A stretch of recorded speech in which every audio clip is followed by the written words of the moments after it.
அதிகாரம் 6. வாழ்க்கை துணை நலம். குறள் 51.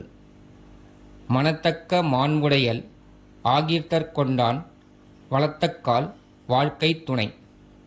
இரக்க குணம் பொருந்தி கணவனின் வருவாய்க்கு ஏற்றவாறு செலவு செய்து இல்லற வாழ்க்கை நடத்துபவளே உண்மையான மனைவி ஆவாள். குறள் 52. மனைமாட்சி இல்லாள்கண் இல்லாயின் வாழ்க்கை இணைமாட்சித் தாயினும் இல்.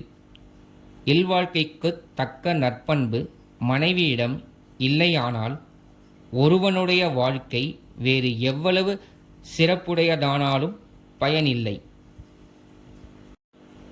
குறள் 53.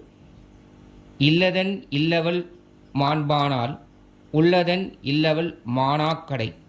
மனைவி நற்குணம் பொருந்தியிருந்தால் வளமான வாழ்வு அமையும்.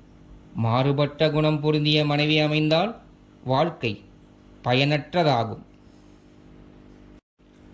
குறள் 54.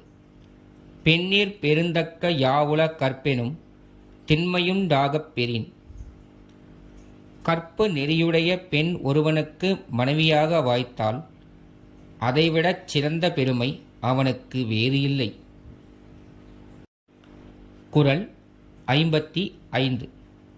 தெய்வம் தொழா அல் தொழுநன் தொழு தொழுவாள் பெய்யெனப் பெய்யும் மழை.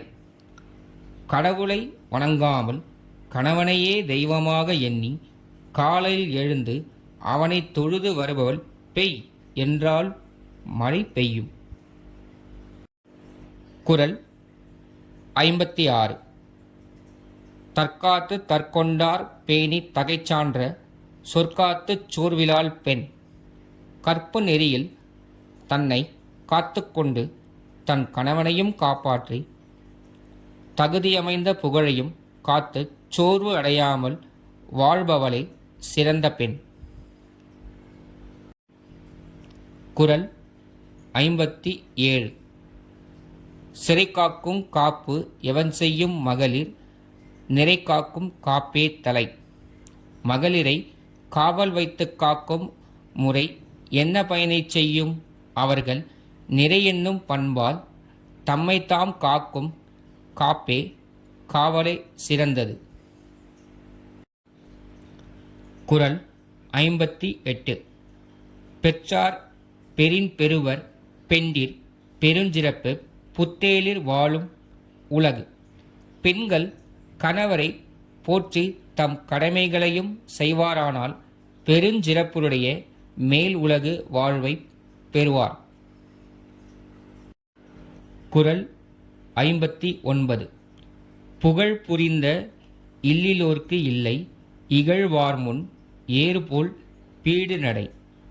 கற்பில்லாத மனைவியை பெற்ற ஒருவனால் செருக்குடன் காலை நடைபோட்டு பகைவர்கள் முன்னால் செல்ல முடியாது. குறள் 60. மங்களம் என்ப மனைமாட்சி மற்ற அதன் நன்கலம் நன்மற்கட்பேறு. மனைவியின் நற்பண்பே இல்வாழ்க்கைக்கு மங்களம் என்று கூறுவர்.